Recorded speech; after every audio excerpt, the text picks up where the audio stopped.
सांसदको पहिलो बैठकमा ज्ञानेन्द्र साईले नयाँ सरकारलाई दिएको सुझाव कस्तो लाग्यो एकैछिन हेर्नुहोस्।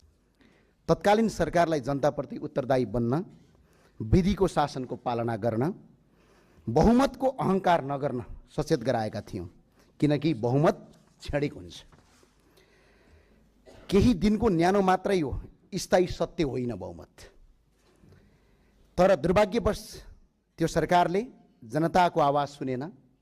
परिणामस्वरूप केवल सरकार मात्रै ढलेन, देश नै अशान्तिको ज्वालामा होमियो।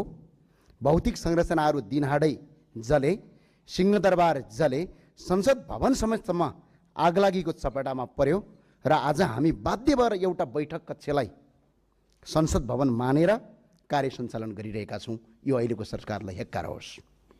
र सबभन्दा ठुलो कुरा, यसैबीच झन्डै 76 जना युवाहरू राष्ट्रका लागि आफ्नो अमूल्य जीवन बलिदान गरे। 2500 जनाभन्दा बढी नागरिकहरू घाइते भए, आज अपाङ्ग भए र राष्ट्रसेवक प्रहरीको समेत क्रूरतापूर्वक घाँटी रेटी हत्या गरियो। यसको निष्पक्ष छानबिन भएर कारबाही होस्। म यो सरकारलाई यो अपिल गर्न चाहन्छु।